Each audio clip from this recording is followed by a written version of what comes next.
아멘. 예, 오늘 말씀의 제목은 당신은 생명사계의 돌입니다 라는 제목으로 오늘 말씀을 정해봤습니다. 사실 오늘 말씀을 제가 설교를 이제 준비하면서 사실 25장 전체를 맡고 25장 전체를 읽을 수가 없기 때문에 앞부분만 이렇게 함께 봉독한 거예요.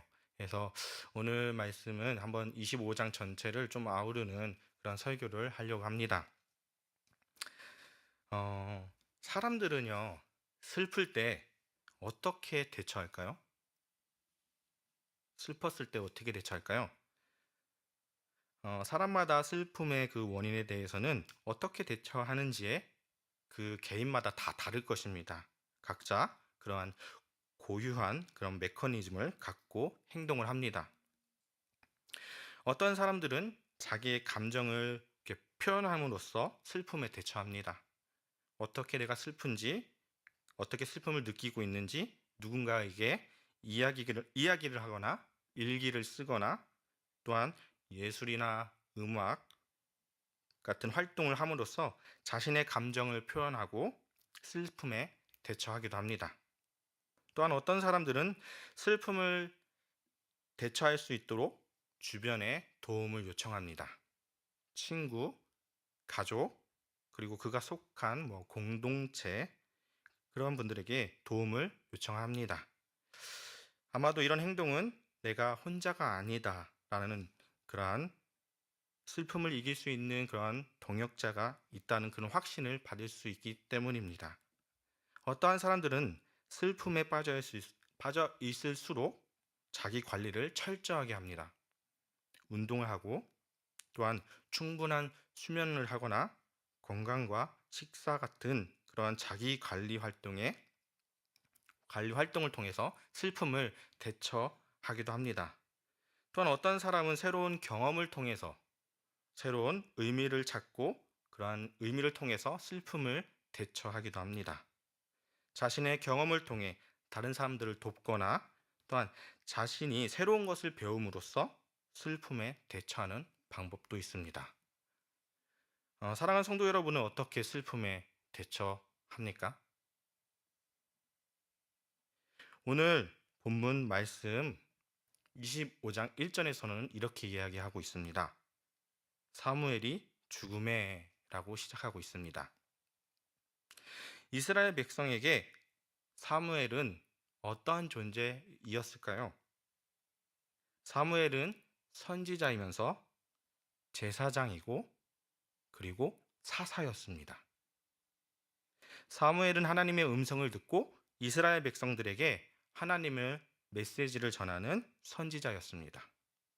사무엘은 사울을 이스라엘 초대 왕으로 기름을 붓고 그 후에 다윗을 후계자로 기름을 붓는 등 이스라엘 역사에서 중요한 역할을 하였습니다. 또한 사무엘은 사사로서 이스라엘 백성을 이끌고 블레셋 사람들을 물리치고 이스라엘 하나님을 잘 섬기도록 중요한 역할을 한 사사였습니다. 이스라엘 백성은 사무엘을 항상 신실한 선지자요 재판관으로 여겼습니다. 이스라엘 백성은 사무엘의 지도력에 신뢰했고 사무엘은 그 어려운 시기에 이스라엘 백성을 이끌었던 선지자였습니다. 이렇게 이스라엘 백성의 운명을 결정하는 데 필수적인 리더자는요, 사울 왕이 아니라 사무엘이었습니다. 그런 그가 오늘 말씀해 보니까 죽었다라고 시작하고 있습니다. 이스라엘 백성에게는요, 크나큰 재앙이었습니다. 이스라엘 백성 모두가 슬픔에 잠겼습니다. 물론 다윗도 마찬가지였을 것입니다. 누구보다도 그 다윗을 조력자 역할을 했던 사무엘이었습니다. 사무엘이 죽었다는 소식을 들은 다윗은 얼마나 가슴이 미어졌을까요? 다윗과 사울의 그런 숨막히는 추격전 속에서 사무엘의 죽음으로 그 추격전은 잠시 중단되었습니다. 그리고 사울과 다윗도 사무엘 선지자의 장례식에 아마 참석했을 것입니다. 사무엘의 죽음이 사울과 그리고 다윗에게 어떠한 영향을 끼쳤을까? 성경은 침묵하고 있습니다. 그러나 우리는 다윗의 행동을 통해서 그 실마리를 찾을 수가 있습니다. 우리 1절을 다 같이 보면은요. 사무엘이 죽음에 온 이스라엘 무리가 모여 그를 두고 슬피 울며 라마 그의 집에서 그를 장사한지라. 다윗이 일어나 바란 광야로 내려가니라. 자, 여기 보니까요. 다윗은 장례식이 끝난 후 어디로 내려갔죠? 바란 광야로 내려갑니다. 이 지도를 잠깐 보겠는데요. 이 바란 광야가 어디 있냐면 그 밑에 이렇게 보면 네모칸 침대가 있습니다. 이곳이 바란 광야입니다. 유다 땅으로부터 남쪽으로 멀리 떨어진 곳에 바란 광야가 있습니다. 즉 이스라엘 땅에서 제일 밑에 있는 데입니다. 그러면 라마는 어딜까요? 그 옆에 보면 줄 쳐져 있는 데가 라마입니다. 사무엘의 고향이죠. 그러면 왜 다윗은 이 먼 라마에서부터 바란 광야까지 내려왔냐입니다. 사울 때문에 멀리 달아난 것일까요? 이 질문의 답은 바로 광야에 있습니다. 성도 여러분, 광야하면 무엇이 떠오릅니까? 제가 처음으로 신대원에 있었을 때 예루살렘 성지순례를 갔었는데 그때 광야를 한번 가봤습니다. 광야를 갔는데 정말 텍사스보다 더 더웠던 것 같아요. 정말 찜통 같은 더위고 너무 더우니까 그 땅은요 식물이 살 수 없는 땅입니다. 황폐한 땅이에요. 바위만 가득하고 마치 죽은 듯 고요한 그런 광야를 보게 되었습니다. 우리의 생각의 광야는 너무 척박했습니다. 그러나 성경에서의 광야는 중요한 의미를 가지고 있습니다. 이스라엘 백성과 이 광야는요 뗄래야 뗄 수 없는 위치라는 것입니다. 이 광야의 관계는 출애굽기로 우리가 거슬러 알 수 있습니다. 하나님께서 수백 년 동안 애굽에서 노예 생활을 하던 이스라엘 백성을 구출하시고 이스라엘 백성을 인도하여 광야를 지나 가나안 땅으로 향했습니다. 이스라엘 백성은 생존과 인도를 위해서 하나님의 공급에 전적으로 의존해야 했던 장소가 있습니다. 바로 광야였습니다. 이스라엘 백성에게는 광야는 은혜와 또한 시험의 기간을 나타내고 있습니다. 여러 면에서 광야는 이스라엘 백성에게 위험인 동시에 은혜의 장소였습니다. 광야에서 지내는 동안 이스라엘 백성은 굶주림과 목마름과 이웃 적들의 공격 등 많은 어려움에 직면했었습니다. 그러나 그들은 다음과 같은 많은 기적을 목격했습니다. 홍해가 갈라지고 하늘에서 만나가 공급되고 십계명을 받으며 이러한 경험을 통해 이스라엘 백성들은요 이 광야에서 육체적으로 영적으로 변화된 장소가 바로 광야였다라는 것입니다. 광야에서 경험을 통해 하나님의 택하신 백성으로서의 정체성이 광야에서 이루어졌고 하나님의 공급하심과 하나님의 인도하심을 깊이 신뢰한 곳이 어디였을까요? 바로 광야였다는 것입니다. 사람에게 제일 두려운 게 있습니다. 사람에게 괴로움이 있다면 그 괴로움의 원인은 무엇일까요? 바로 불확실성입니다. 다음에 무슨 일이 일어날지, 이 다음에 사건에 어떠한 일이 일어날지 알 수 없는 두려움입니다. 그러한 미래의 모호함과 아무리 계획을 잘 짜도 예측 불가능한 상황이 항상 우리 안에 있다는 것입니다. 이렇게 불확실한 삶을 헤쳐나갈 때 그 오는 두려움 때문에 사람은 어떻게 하나요? 물질을 모읍니다. 어떠한 일을 대비하기 위해서 물질을 모으고 재정적인 안정을 추구하고 직업적 안정을 선택합니다. 이 불확실성, 이 불확실성이 주는 생각과 감정과 행동, 이게 우리의 삶에 많은 영향을 끼치고 있다는 것입니다. 우리가 재물을 모으고 일하는 이유가 무엇입니까? 안전하고 안정감을 느끼고자 하는 그 인간의 타고난 욕구가 있다는 것입니다. 그 궁극적으로 불확실성에 대한 두려움을 사람들은 보이는 것으로 채우려고 합니다. 그러나 다윗은 어떻게 했을까요? 사물이 죽고 이러한 미래가 보이지 않는 그러한 상황에서 다윗이 향한 곳은 바로 광야였다는 것입니다. 그곳에서 다윗은 하나님과 독대를 합니다. 가스펠 음악에서 보면은요, 광야를 지나며라는 찬양이 있습니다. 그 찬양의 가사를 보니까요, 가사를 읽어보면 왜 나를 깊은 어둠 속에 홀로 두시는지, 어둠 밤을 왜 그리 길었는지, 나를 고독하게, 나를 낮아지게, 세상 어디 가도 기댈 곳이 없게 하셨네. 광야, 광야에 서 있네.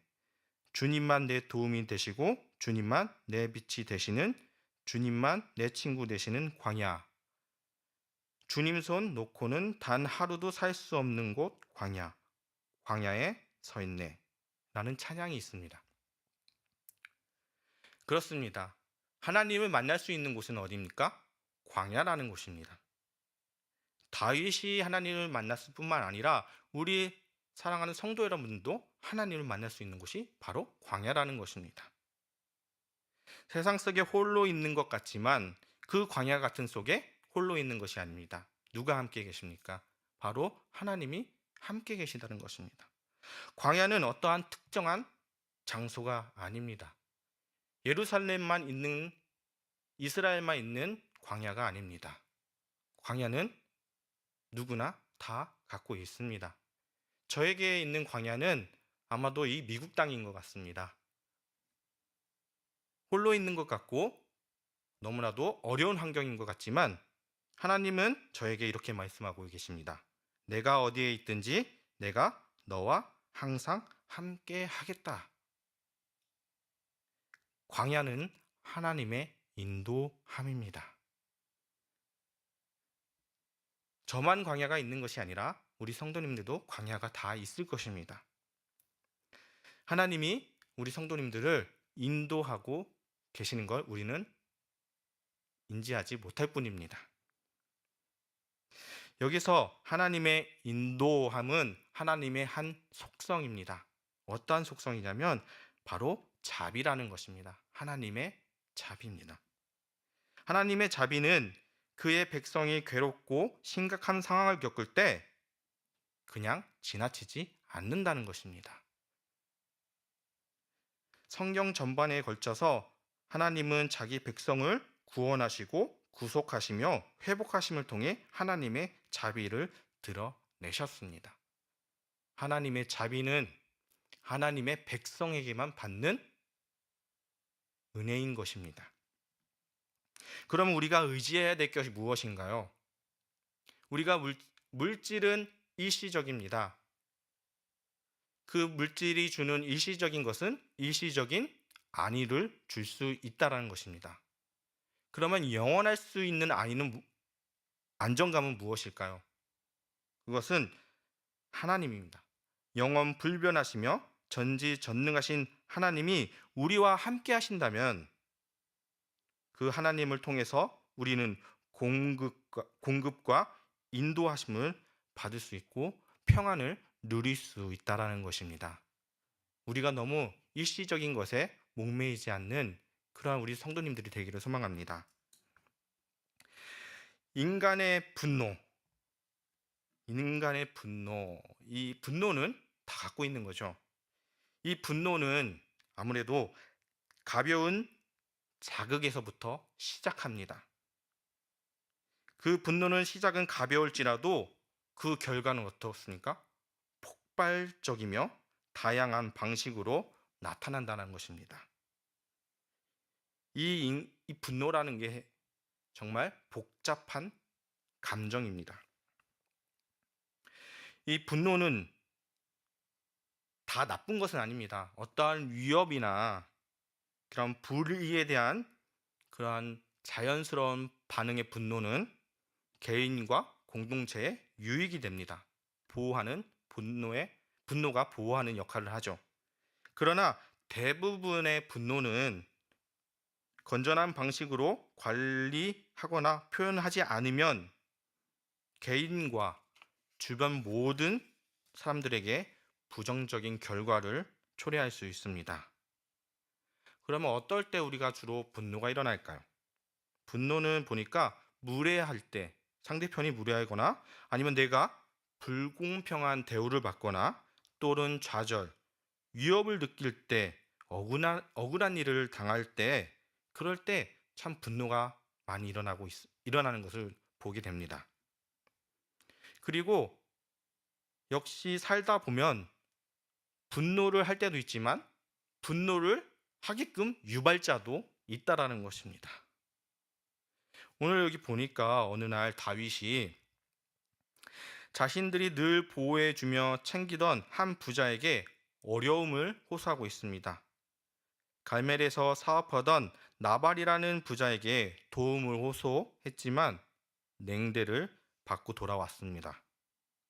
당시 나발은 양이 3,000마리고 염소가 1,000마리나 될 만큼 큰 목축업을 하는 사람이었습니다. 더군다나 평상시 다윗의 공동체는 이 나발이 사업이 잘 되기 위해서 많은 도움을 주었습니다. 나발의 일꾼에 말에 의하면 우리가 양을 칠 동안에 그들이 우리와 함께 있어 밤낮 우리에게 담이 돼 주었다라고 고백합니다. 다윗의 공동체는 나발의 목축에 큰 힘이 되어 주었던 것입니다. 다윗은 나발에게 할 만큼 했다고 생각했습니다. 그런 그에게 어려울 때 도움을 요청하면 힘이 돼줄 거라고 생각했습니다. 그러나 놀랍게도 나발은 다윗이 누구냐며 다윗의 공동체를 외면한 것입니다. 다윗이 어떻게 했습니까? 분노가 이끌었습니다. 200명은 본에 있고 400명을 무장시켜서 나발의 집에 보복하겠다며 출동합니다. 오늘 사무엘상 25장은 마치 어리석은 사람은 어떠한 사람이고 지혜로운 사람은 어떠한 사람인가 모델처럼 제시하고 있습니다. 3절에 보면 나발과 아비가일을 소개하는 내용이 재미있게 표현되어 있습니다. 나발은 완고하고 그의 행사가 악하였으나 아비가일은 총명하고 용모가 아름답다 하고 평가하고 있습니다. 나발의 이름처럼 어리석고 그의 은혜를 외면하고 떡과 물, 음식을 나눠주는 것에 인색하다가 목숨까지 위험하게 된 상황인 것입니다. 지혜로운 여인 아비가일은 하인 중 하나가 그 이야기를 들려줍니다. 그녀는 급히 음식을 챙기고 나아갑니다. 저는 여기서 보면서 참 하나님께서 섭리하고 계시다라는 느낀 것은 무엇이냐면 아비가일에게 일려준 그 이름 모를 하인 이야기와 또한 아비가일이 음식을 챙겨서 다윗을 만나러 길을 떠날 때 그 길이 서로 엇갈리지 않고 길에 마주친 사건, 그러한 모든 그 사건 하나가 하나님께서 직접 개입하셔서 그 사건을 풀어나간다는 것입니다. 우리 삶, 우리 인생도 내가 계획한 것 같지만 하나님이 직접 개입하시고 하나님이 섭리하시고 하나님이 인도해 나간다는 것을 보여주고 있는 것입니다.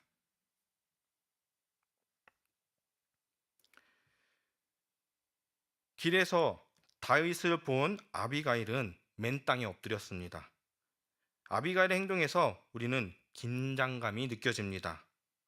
보고, 서두르고, 내리고, 엎드리고, 절하고 무려 5가지의 상황이 긴박하게 진행되고 있습니다.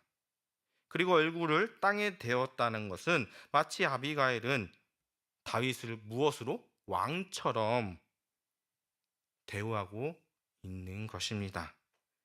우리 24절을 보면 그가 다윗의 발에 엎드려 이르되 내 주여 원하건대 이 죄악을 나 곧 내게로 돌리시고 여종에게 주의 귀에 말하게 하시고 이 여종의 말을 들으소서. 이 말씀을 보니까 우리는 아비가일의 행동에서 우리 2가지의 지혜로운 행동을 찾아볼 수가 있습니다. 하나는 그가 극히 자신을 낮추고 있다는 것과 다른 하나는 이 문제의 원인을 자신의 책임으로 돌린 행위입니다. 지금 남편으로 인해서 생긴 이 엄청난 문제에 대해서 그녀는 남편에게 책임을 전가하지 않고 자신의 불찰로 생긴 일이라면서 용서를 구하고 있다는 것입니다. 사람의 특징은요, 잘못된 상황이 찾아왔을 때 어떻게 될까요? 그렇죠. 변명을 합니다. 도대체 누구 때문에 이런 일이 생겼냐며 책임을 전가하기에 급급합니다. 이 사회를 가리켜 책임지는 사람이 없는 사회라는 말을 자주 듣습니다. 한국뿐만 아니라 저는 미국에서도 마찬가지인 것 같습니다. 공식적인 자리에서 I am sorry라는 말을 들어본 적이 없습니다. 미안해라는 말을 하는 동시에 그 일에 대해서 책임을 져야 하고 또한 책임을 지기 싫어서일까 생각해 봤습니다. 아니면 책임지는 위치의 계급이 아니라서 그런 일이 일어나는 것일까 생각해 봤습니다. 현대 사회가 발전해 갈수록 진보해 갈수록 개인의 자유가 더 커지고 자유나 경제적인 위치가 바로 이런 책임감을 저하시키고 책임감 있게 행동하기 어렵게 만든다라는 것입니다.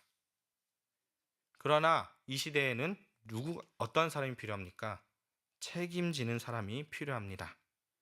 아비가일은 다윗의 분노의 원인을 자신의 허물로 책임을 돌렸습니다. 다윗을 향해서 이 책임은 제가 지겠습니다. 저에게 죄를 돌리소서. 자신을 극도로 낮추며 다윗의 분노를 삭히려는 그녀의 모습 속에서 다윗은 그 분노가 눈 녹듯 녹아내렸습니다. 다윗은 아비가일에게 이렇게 말합니다. 다윗이 아비가일에게 이르되 오늘 너를 보내어 나를 영접하게 하신 이스라엘 하나님 여호와를 찬송할지로다. 그렇습니다. 우리 교회에 문제가 생겼을 때 우리 성도님들이 이 책임은 제가 지겠습니다. 우리 권사님들이 아닙니다. 우리가 책임지겠습니다. 집사님들이 아닙니다. 우리가 지겠습니다. 우리 교역자들이 저희가 책임지겠습니다. 서로가 책임지겠다고 하겠죠? 서로. 네, 아멘. 그렇게 나설 수 있는 우리 성도님들이 되기를 소망합니다. 지혜 있는 성도가 되기를 소망합니다. 자, 오늘 25장 이야기를 하고 있습니다. 그런데 25장의 다윗과 그 전장에 뭐죠? 24장이죠. 25장이니까 그 전장은 24장의 다윗과 모습이 정반대의 모습을 하고 있다는 것입니다. 꾸준하게 큐티를 하셨다면 아마 알고 있을 것입니다. 24장의 내용이 무엇일까요? 사울 왕이 용번을 보기 위해서 혼자 굴에 들어왔을 때 다윗의 측근들이 다윗에게 말합니다. 하나님께서 당신에게 축복하셔서 한 번에 사울을 죽일 수 있는 기회를 주셨습니다. 하나님께서 사울을 당신 손에 맡기셨습니다. 이제 단번에 사울의 가슴에 창을 꽂으면 우리는 고생 끝, 광야의 피난 생활 끝, 왕궁으로 들어갑시다. 하나님이 다윗에게 이미 기름을 부었지 않았습니까? 모든 백성이 당신을 기다리고 있습니다. 이 이야기를 들으면 정말 솔깃합니다. 정말 하나님이 나에게 주신 기회라고 생각할 수 있습니다. 그러나 다윗은 주변 사람들을 말리면서 하나님께서 기름 부어 주신 세운 종을 해치는 것은 악한 일이라고 말합니다. 원수 갚는 것이 내게 있지 않고 원수 갚는 것은 그가 병들어 죽게 하든지 전쟁에 나가 죽게 하든지 누구의 몫입니까? 하나님의 몫이라는 것입니다. 그렇게 하며 왕의 옷을 조금 베는 것으로 더 이상의 행동을 하지 않았습니다. 이렇게 신실하고 오직 하나님을 중심으로 자기 앞에 어떠한 유익이 온다고 해도 오직 하나님만을 기쁘게 했던 다윗이었습니다. 이랬던 다윗이 그 한 장 넘어가서 25장입니다. 한 장 넘어가서 오늘 말씀 본문을 보니까 하나님의 중심의 사람 다윗의 모습은 간 곳이 없고 이성을 잃어버린 그러한 불량배의 모습 같은 다윗을 보게 되었습니다. 무엇입니까? 분노는 종종 왜곡된 사고 문제 해결 또는 합리적인 그런 결정의 능력을 감소시킨다는 것입니다. 사람들은 종종 감정에 사로잡혀 그러한 사명감을 잃어버리기 쉽습니다. 다윗이 나발이 한 말을 듣고서 칼을 차고 나발에 속한 남자들을 몰살하려고 한 것 또한 다윗 자신의 마음을 제어하지 못해서 일어난 것입니다. 분노의 감정은 이렇게 무서운 결과를 초래합니다. 사단은 하나님의 일을 방해하는 가장 손쉬운 방법 중에 하나가 바로 이러한 분노의 감정입니다. 오랜 기도와 신앙의 경험을 한순간에 무너뜨리기 때문입니다. 만약 다윗이 떡과 먹을 것을 안 준다고 다 죽였다면 다윗은 더 이상 하나님에게 쓰임받을 수가 없을 것입니다. 다윗의 정체성과 그 사명감을 잃어버렸을 것입니다. 광야에서 하나님을 만났던 그 훈련이 다 한순간에 무용지물 된 것입니다. 그러나 이 순간 아비가일이 나타납니다. 아비가일은 하나님의 역사의 진행을 읽고 있었습니다. 사랑하는 성도 여러분,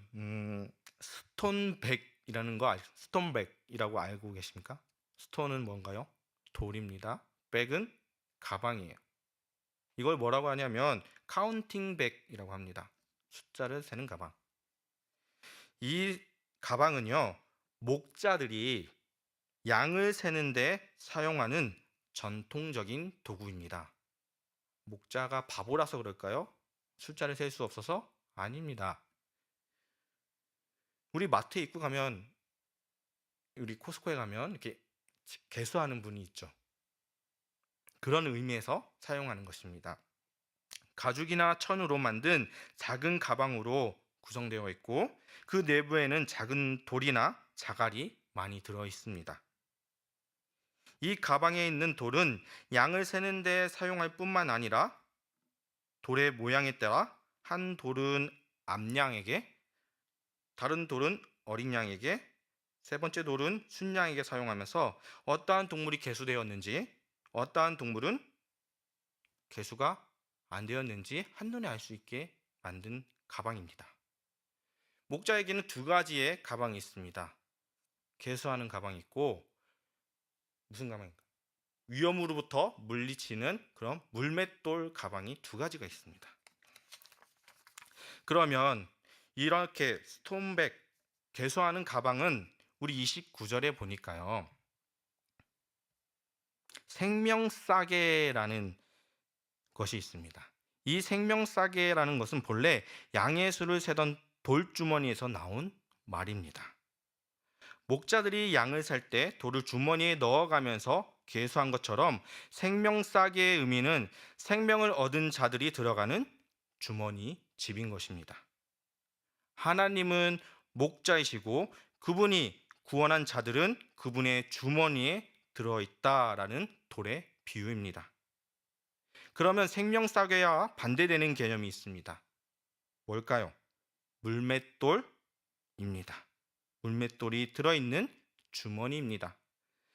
생명싸개에 들어있는 돌은 주머니 안에 머무는 것이 본분이지만 물맷돌은 밖으로 나가는 것이 본분입니다. 생명싸개에 들어간 돌에 다윗을 비유한다면 다윗의 원수들은 바로 물맷돌인 겁니다. 다윗의 원수들의 그 생명은 물맷돌을 던지듯이 하나님이 던져버리실 것이라는 뜻이죠. 우리 29절을 한번 읽어보면 사람이 일어나서 내 주를 쫓아 내 주의 생명을 찾을지라도 내 주의 생명은 내 주의 하나님 여호와 함께 생명싸개 속에 쌓여 있을 것이요 내 주의 원수들은 생명은 물매로 던지듯 여호와께서 그것을 던지시리라. 이것을 내 주를 다윗입니다. 다윗이라는 이름을 넣고 한번 다 같이 읽어보겠습니다. 사람이 일어나서 다윗을 쫓아 다윗의 생명을 찾을지라도 다윗의 생명은 다윗의 하나님 여호와 함께 생명싸개 속에 쌓였을 것이요 다윗의 원수들의 생명은 물매로 던지듯 여호와께서 그것을 던지시리라. 원수가 다윗을 죽이려고 해도 성공하지 못할 것이며 원수의 생명은 여호와께서 친히 끊어 버릴 거다. 아비가일의 말입니다. 야, 다윗 너의 손에 피를 흘릴 필요가 없다. 아비가일이 다윗의 마음을 돌릴 수 있었던 아주 중요한 요점은요. 하나님이 하실 일과 다윗 자신이 한 일을 분별하게 해준 것입니다. 아비가일의 놀라운 믿음의 특징은 보복은 누구의 몫인가요? 하나님의 몫이라는 겁니다. 하나님께서 다윗의 생명과 명예를 보자기에 싸서 지켜주는데 그 나발 그 미련한 행동에 왜 분노하고 마치 회복해야 할 만큼 무슨 큰 손실을 당한 것처럼 왜 날뛰느냐 말하고 있습니다. 우리가 하나님의 생명싸개에 있는 존재임을 우리는 잊지 말아야 합니다. 내 명예는 누가 지켜주십니까? 하나님이 지켜주십니다. 원수를 보복하는 것을 누가 해주십니까? 하나님이 해주신다는 것입니다. 이 말씀을 철저하게 지킨 딱 한 사람이 있습니다. 누굴까요? 바로 예수 그리스도입니다. 예수님의 삶은 십자가에 달려 억울하게 돌아가시게 되더라도 예수님께서는 사람을 사랑하는 일을 하셨습니다. 예수님은 모든 죄와 고통을 대신 짊어지고 십자가를 영광의 면류관으로 바꾸셨습니다. 자신의 명예도 제자들의 앞길도 다 엉망이 되는 것 같은 그 십자가의 죽음을 예수님은 감당하셨습니다. 예수님은 죽음에서 부활하셔서 친히 원수 갚는 일을 하지 않으셨습니다. 왜요? 하나님께서 갚아주실 것이기 때문입니다. 하나님께서 실패하지 않으실 줄 믿었기 때문입니다. 히브리서 10장 30절 기자는 이렇게 이야기하고 있습니다. 원수 갚는 것이 내게 있으니 내게 내가 갚으리라. 사랑하는 성도 여러분, 이 말씀처럼 우리는 너무 분노할 필요가 없습니다. 억울해할 필요가 없습니다. 복수의 혈안이 될 필요가 없습니다. 십자가의 복음을 증거하는 그런 하나님의 사람으로서 살고 그런 생명사계의 돌이 되어서 하나님 안에 살아가는 그러한 성도가 되기를 소망합니다.